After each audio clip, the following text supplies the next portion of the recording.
Hello friends, welcome to my YouTube channel unique English classes. Friends, वैसे तो हम सबको लगता है कि टेंस हमें आते हैं, टेंस बहुत ही आसान है। लेकिन फ्रेंड्स, क्या आप किसी सेंटेंस को पढ़कर, किसी सेंटेंस को सुनकर तुरंत जान जाते हैं कि ये सेंटेंस किस टेंस का है? फ्रेंड्स, अगर आपका आंसर है नहीं, या आपको टेंस की पहचान में कोई संदेह है, तो फ्रेंड्स आज की ये वीडियो आपके लिए बहुत ही काम की है। फ्रेंड्स, मैं RN जायसवाल आज की इस वीडियो में टेंस, जो कि इंग्लिश की बहुत ही बड़ी टेंशन है, इस टेंशन को सॉल्व करने वाला हूँ। तो फ्रेंड्स, टेंस को अच्छे से समझने के लिए देखते रहिए मेरी आज की वीडियो शुरू से अंत तक। आप बोर्ड में देख रहे हैं टेंस। आज का टॉपिक है टेंस। टेंस का मतलब काल, टेंस का मतलब समय, टेंस का मतलब टाइम। फ्रेंड्स, टेंस 3 प्रकार के होते हैं: present tense, past tense, future tense.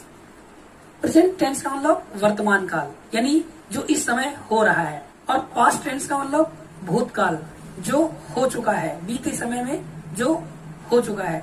और फ्रेंड्स, फ्यूचर टेंस का मतलब भविष्यकाल, जो आने वाले समय में होने वाला है। फ्रेंड्स, प्रेजेंट टेंस का जो वाक्य होता है उसके अंत में है, हैं, हो या हूं जरूर आता है। और जो पास्ट टेंस का वाक्य होगा उसके अंत में था, थी, थे जरूर आएगा। फ्रेंड्स, यहाँ पर मात्रा भी हमने लिख दिया है। मात्रा का मतलब मैंने टीवी देखी। अब आखिरी में क्या आया? देखी, खी। ये जो खी है ये क्या है? मात्रा। जैसे मैं विद्यालय गया, अब केवल या आ गया आखिरी में, ये क्या है? मात्रा। मेरे अध्यापक ने आज इंग्लिश पढ़ाई। पढ़ाई यानी आखिरी में क्या आया? ये क्या है? मात्रा। इसलिए फ्रेंड्स, समझने के लिए हमने यहाँ पर मात्रा लिख दिया है। फ्यूचर टेंस का जब कोई वाक्य होता है तो उसके अंत में गा, गी, गे अवश्य आता है।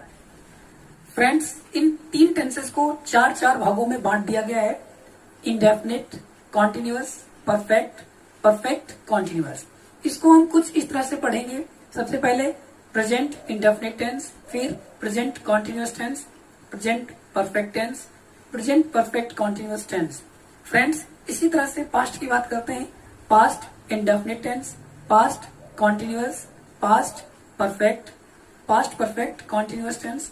और फिर उसके बाद हम लोग पढ़ेंगे future indefinite, future continuous, future perfect continuous tense. तो फ्रेंड्स, सबसे पहले हम पढ़ेंगे प्रेजेंट इंडेफिनिट टेंस। जो प्रेजेंट इंडेफिनिट टेंस होता है उसके वाक्य के अंत में ता है, ती है, ते हैं, ताहू आता है। फ्रेंड्स, जैसे कि राम पुस्तक पढ़ता है, मैं गीत गाता हूँ, इस तरह से ता है, ती है, ते हैं वाक्य के अंत में अवश्य आएगा। फ्रेंड्स, ट्रांसलेट करने का जो इसका रूल है वो क्या है? सब्जेक्ट प्लस वर्ब की फर्स्ट फॉर्म, या वर्ब की फर्स्ट फॉर्म में एस या ES प्लस ऑब्जेक्ट। तो आइए फ्रेंड्स, प्रेजेंट इंडेफिनिट टेंस के सेंटेंसेस को समझते हैं कुछ एग्जांपल्स के द्वारा। यहाँ पर फ्रेंड्स आप देख रहे हैं, पहला एग्जांपल है राम विद्यालय में पाठ याद करता है। तो फ्रेंड्स, किसी भी सेंटेंस को जब हम अनुवाद करते हैं या उसको ट्रांसलेट करते हैं तो सबसे पहले हम उस सेंटेंस में 3 चीजों को फाइंड आउट कर लेते हैं: subject, verb, object. Subject, verb, object. Subject यहाँ पे, ऑब्जेक्ट और ये वर्ब। राम विद्यालय में पाठ याद करता है, तो इसमें कार्य क्या हो रहा है? याद करता है, तो ये हो गया वर्ब। कौन याद कर रहा है? राम, ये हो गया सब्जेक्ट। क्या याद कर रहा है? पाठ, ये हो गया ऑब्जेक्ट। फ्रेंड्स, किसी सेंटेंस में जो कार्य को करता है वो होता है सब्जेक्ट, जो कार्य होता है वो होता है वर्ब, और जिस पर कार्य हो रहा होता है वो होता है ऑब्जेक्ट। यहाँ पर राम कार्य कर रहा है क्या? तो ये हो गया सब्जेक्ट। क्या कार्य कर रहा है? याद कर रहा है, तो वर्ब हो गई याद करना। क्या याद किया जा रहा है? पाठ, तो ये पाठ हो गया ऑब्जेक्ट। तो आइए फ्रेंड्स, इस सेंटेंस का अनुवाद करते हैं। सबसे पहले सब्जेक्ट राम। फ्रेंड्स, यहाँ पर आप देख रहे हैं एक वचन कर्ता के साथ वर्ब की फर्स्ट फॉर्म में S या ES लगाते हैं। यानी वर्ब की फर्स्ट फॉर्म में S या ES हम कब लगाएंगे? जब सब्जेक्ट एक वचन होगा, यानी जब सब्जेक्ट सिंगुलर होगा। बहुवचन करता होगा यानी जब प्लूरल सब्जेक्ट होगा तो क्या करेंगे, वर्ब की फर्स्ट फॉर्म लगाएंगे, यानी वर्ब की फर्स्ट फॉर्म V1। हम V1 कब लगाएंगे, जब प्लूरल होगा। तो फ्रेंड्स राम एक वचन है तो एक वचन के संग हम क्या लगाएंगे, वर्ब में SAES, याद करता है, लर्न। अब क्योंकि राम एक वचन है हमने इसमें लगा दिया S, राम लर्न्स। अब क्या लिखेंगे, ऑब्जेक्ट, याद करता है, क्या याद करता है, पाठ, लेसन। Ram learns lesson. अब क्या होता, विद्यालय में, जो बच जाएगा वो सबसे लास्ट में, इन द कॉलेज। सेंटेंस बन गया, Ram learns lesson in the college. Friends इस सेंटेंस को गौर से समझते हैं। मीरा एक मधुर गीत गाती है। इस सेंटेंस में कोई कार्य हो रहा है, हाँ क्या हो रहा है, गाती है, यानी ये कार्य है। मीरा गाती है, क्या गाती है, एक मधुर गीत, यानी मीरा कार्य को कर रही है, ये सब्जेक्ट हो गया। कार्य क्या है, गाती है, ये वर्ब हो गया। और क्या गाती है, एक मधुर गीत, ये हो गया ऑब्जेक्ट। तो इसको भी ट्रांसलेट करते हैं, मीरा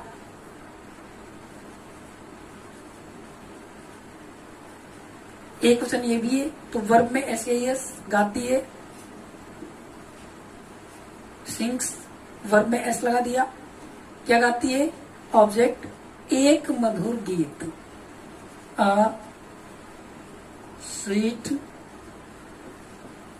सॉन्ग। तो फ्रेंड्स इसी प्रकार से आपको एक वचन, बहुवचन यानी सिंगुलर और प्लूरल को ध्यान में रखते हुए आपको ट्रांसलेट करना होगा।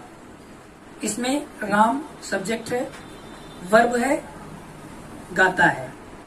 तो सबसे पहले हम क्या लिखेंगे, सब्जेक्ट। सब्जेक्ट क्या है, राम। राम क्योंकि एक वचन है तो हम वर्ब की फर्स्ट फॉर्म में S या ES लगाएंगे। गाता है, सिंग, और उसमें हमने S लगा दिया क्योंकि राम एक वचन है। ऑब्जेक्ट क्या है, एक गीत, अ सॉन्ग। तो फ्रेंड्स क्या बन गया sentence, Ram sings a song. इसी प्रकार कमल पुस्तक पढ़ता है। कमल एक वचन है, पढ़ता है यानी रीड, क्योंकि ये एक वचन है तो हमने इसमें S लगा दिया। कमल रीड्स, क्या पढ़ता है, पुस्तक, बुक। सेंटेंस क्या बन गया, कमल रीड्स बुक। फ्रेंड्स आइए कुछ और सेंटेंसेस देखते हैं। लड़कियां प्रतिदिन विद्यालय जाती हैं। सब्जेक्ट क्या है, लड़कियां, वर्ब क्या है, जाती है। द गर्ल्स, जाती हैं यानी गो। लड़कियां बहुत सारी हैं, बहुवचन है तो हम गो में ES नहीं लगाएंगे। फ्रेंड्स जब कहीं जाते हैं तो टू लगाते हैं। गो टू, कहाँ जाती हैं, विद्यालय, कॉलेज। अब क्या बचा, प्रतिदिन, डेली। अगला सेंटेंस, मेरे दादाजी कहानी सुनाते हैं। सब्जेक्ट क्या है, मेरे दादाजी, वर्ब क्या है, सुनाते हैं, ऑब्जेक्ट क्या है, कहानी। सबसे पहले सब्जेक्ट मेरे दादाजी,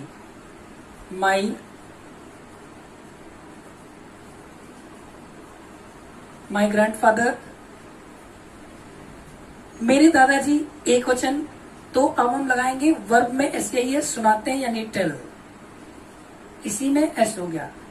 माई ग्रैंडफादर टेल्स, क्या सुनाते हैं, कहानी, स्टोरी। सेंटेंस बन गया, my grandfather tells story. Friends आइए देखते हैं एक वचन और बहुवचन के pronoun. He, she, it. Friends दोनों का मतलब है वह। ही लड़के के लिए यूज होता है और शी लड़की के लिए यूज होता है। जैसे वह गीत गाती है तो लड़की है, शी हो गया। वह गीत गाता है, लड़का है, ही हो गया। और इट, ये सभी एक वचन के हैं। फ्रेंड्स नीचे यहाँ पर लिखा है नाम। किसी का जो नाम होता है वो भी सिंगुलर यानी एक वचन ही होता है। आई, वी, यू, दे, ये सभी बहुवचन है यानी प्लूरल है।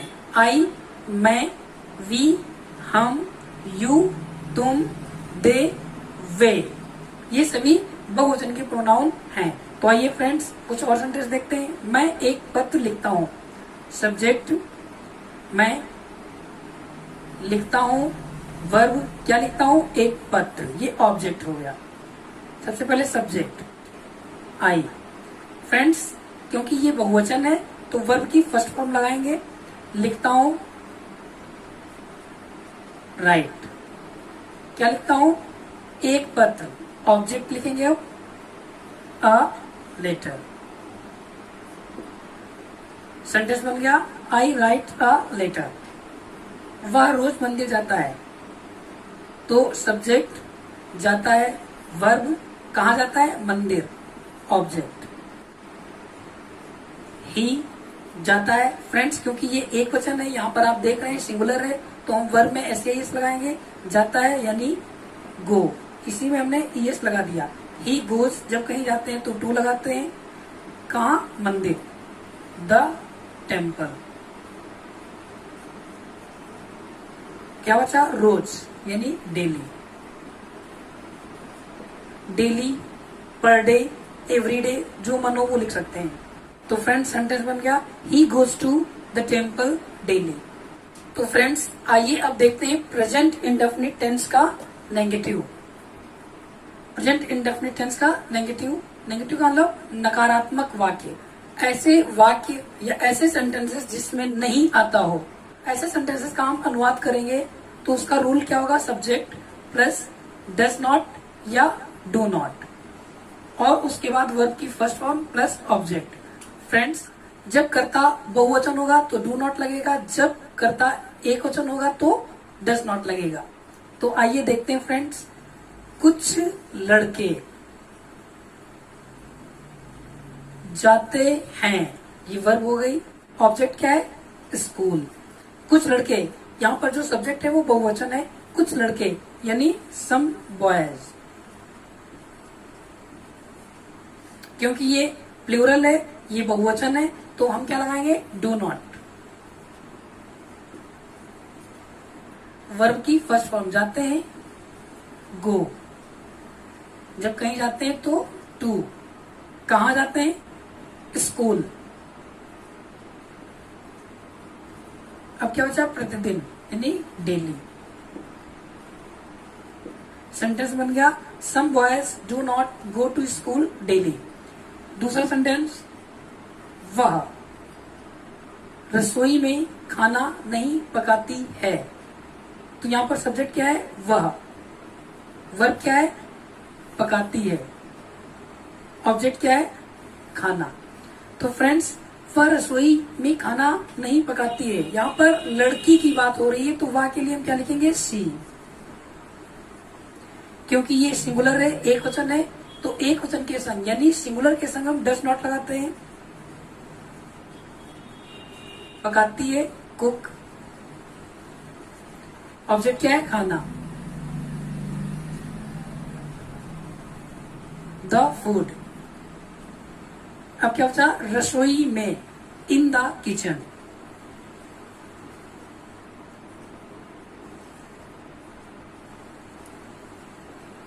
In the kitchen. सेंटेंस बन गया she does not cook the food in the kitchen.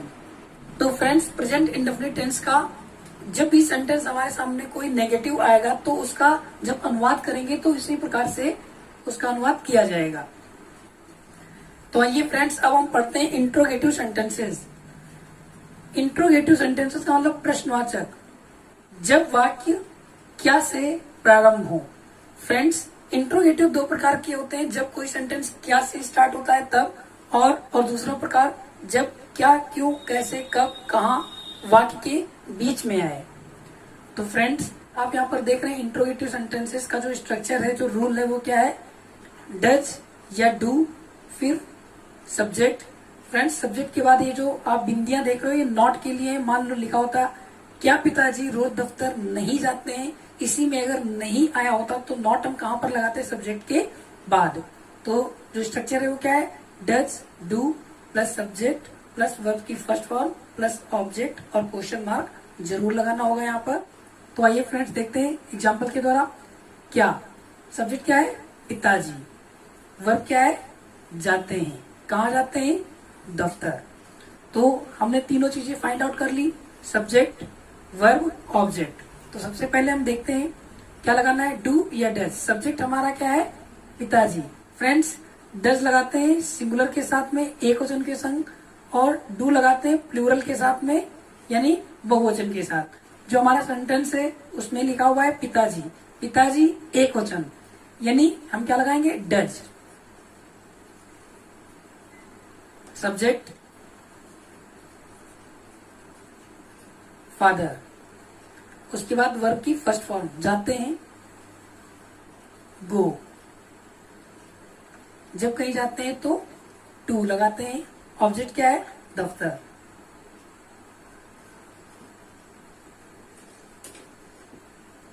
Office. अब क्या बचा? रोज, डेली।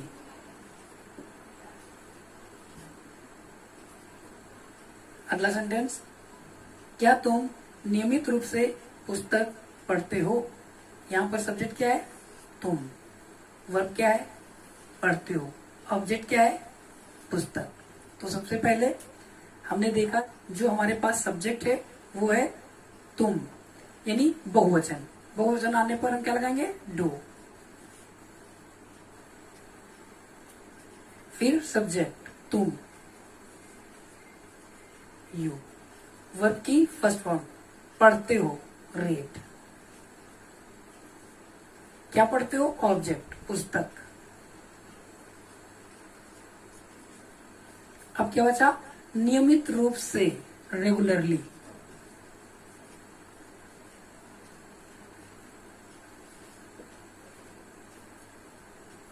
तो फ्रेंड्स सेंटेंस क्या बन गया? Do you read book regularly. Friends अब हम ऐसे इंट्रोगेटिव सेंटेंसेस के बारे में पढ़ेंगे जिनमें प्रश्नवाचक शब्द वाक्य के बीच में आता है। फ्रेंड्स ये प्रश्नवाचक शब्द क्या है? ये सभी प्रश्नवाचक शब्द लिखे हुए हैं। क्यों, व्हाई, कब, व्हेन, कहाँ, कैसे, कौन, क्या, ये सब क्या है? Question word. यहाँ पर कुछ क्वेश्चन वर्ड्स को हमने लिख दिया है समझने के लिए, और बहुत सारे क्वेश्चन वर्ड होते हैं, उन पर हम अगली वीडियो में चर्चा करेंगे। तो फ्रेंड्स ऐसे सेंटेंस जब क्या, क्यों, कैसे वाक्य के बीच में आए तो उसका ट्रांसलेशन हम कुछ इस तरह से करते हैं। तो फ्रेंड्स ये जो स्ट्रक्चर आप देख रहे हैं ये वही स्ट्रक्चर है जो इससे पहले अभी हमने पढ़ा था। बस यहाँ पर क्या कर दिया है हमने? क्वेश्चन वर्ड बढ़ा दिया गया है। क्वेश्चन वर्ड को बढ़ा दिया गया है तो स्ट्रक्चर क्या बन गया? क्वेश्चन वर्ड डज या डू। डज सिंगुलर के संग, डू प्लूरल के संग, और उसके बाद सब्जेक्ट। ये आप बिंदियां देख रहे हैं, यहाँ पर हम नॉट लगा देंगे। वर्ब की फर्स्ट फॉर्म, फिर ऑब्जेक्ट। तो फ्रेंड्स आइए देखते हैं इसको एग्जाम्पल के द्वारा समझते हैं। हमारे पास पहला एग्जाम्पल क्या है? तुम। वर्ब क्या है? जाते हो, और ऑब्जेक्ट क्या है? स्कूल। फ्रेंड्स यहाँ पर आप देख रहे हैं कि ये सेंटेंस इंट्रोगेटिव सेंटेंस है। इसमें कब वाक्य के बीच में आया है, क्या है? कब। तो सबसे पहले हम क्वेश्चन वर्ड लिख देंगे। कब। कब की इंग्लिश क्या है? व्हेन। हमने सबसे पहले लिख दिया क्वेश्चन वर्ड। फिर डू या डज। अब डू या डज में से हम क्या लगाएंगे? हमारे पास जो सब्जेक्ट है वो क्या है? तुम, यानी ये बहुवचन है, प्लूरल है, हम क्या लगाएंगे? प्लूरल के संग डू। फिर सब्जेक्ट तुम, वर्ब की फर्स्ट फॉर्म जाते हो। जब कहीं जाते हैं तो टू लगाते हैं। फिर ऑब्जेक्ट स्कूल।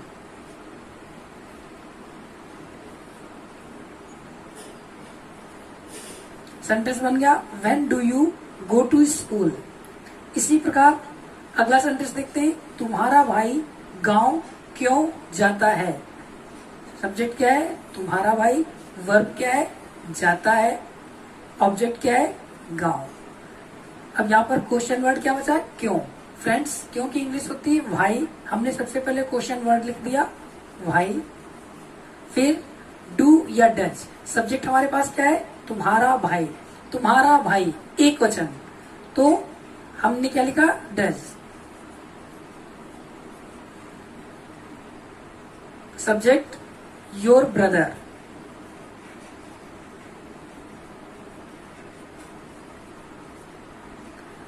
वर्ब की फर्स्ट फॉर्म जाता है। गांव।